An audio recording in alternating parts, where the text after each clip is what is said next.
আসসালামু আলাইকুম রহমতুল্লাহি ওবরকাত। আজকে আলোচনা করব মাত্র আধা মিনিটের মধ্যে এই আমল করলে 70,000 ফেরেশতা সারাদিন যে ব্যক্তি আমলটি করবে তার গুনাহ মাফের জন্য আল্লাহর দরবারে দোয়া করতে থাকে। সুবহানাল্লাহ। এ সম্পর্কে নবী করিম সাল্লাল্লাহু আলাইহি ওয়াসাল্লাম ফরমান, যে ব্যক্তি সকালে 3বার আউযু বিল্লাহি সামিল আলিম মিনাশ শাইতানির রাজিম পড়ে এবং সূরা হাশরের শেষ 3 আয়াত পাঠ করে একবার পাঠ করে আল্লাহ তাআলা তার জন্য 70,000 ফেরেশতা সারাদিনের জন্য গুনাহ মাফের করার জন্য নিযুক্ত করে দেন এবং ওই দিন মৃত্যু হলে শহীদ হিসেবে তাকে গণ্য করা হবে। সুবহানাল্লাহ।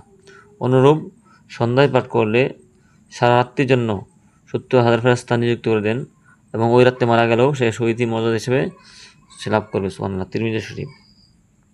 প্রিয় দর্শক, বুঝতে পারছেন, যে ব্যক্তি আমলটি করবে সকালে করলে আল্লাহ রাব্বুল আলামিন 70,000 ফেরেশতা সন্ধ্যা পর্যন্ত তার জন্য দোয়া করবে এবং ওই সন্ধ্যার আগে মারা গেলে সে শহীদী মৃত্যু লাভ করবে এবং সন্ধ্যার সময় পড়লে সকাল হওয়ার আগ পর্যন্ত 70,000 ফেরেশতা তার জন্য দোয়া করবে এবং ওই রাতের ভিতরে মারা গেলে সে শহীদী মৃত্যু লাভ করবে। আর শহীদী মৃত্যু কাকে বলে? যে ব্যক্তি শহীদ হবে তার কোনো হিসাব হবে না হাশরের ময়দানে বিনা হিসাবে সে বেহেশতে যাবে। সুবহানাল্লাহ। এবং যারা শহীদ তারা হাশরের ময়দানে আল্লাহ রাব্বুল আলামিনের নিকট সুপারিশ করবে অন্য ব্যক্তির জন্য, অন্যকে বেহেশতে নেওয়ার জন্য সুপারিশ করতে পারবে।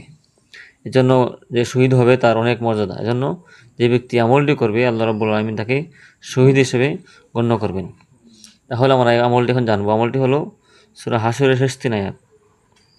আমলটি করার নিয়ম হলো, প্রথমে আউযু বিল্লাহি সামিল আলিম মিনাশ শাইতানির রাজিম 3বার পড়বেন।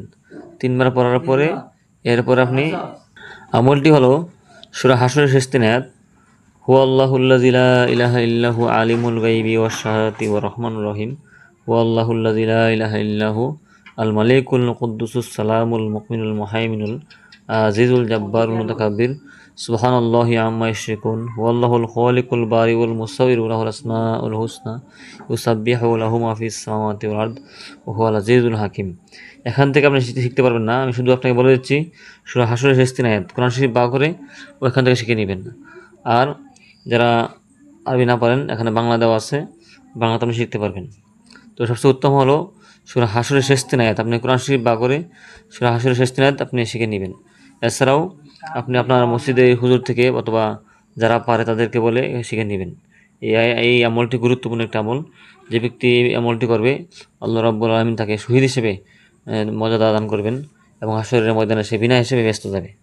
আল্লাহ রাব্বুল আলামিন আমাদের সবাইকে আমলটি করার তৌফিক দান করুক এবং এই ভিডিওটি শেয়ার করে দিবেন।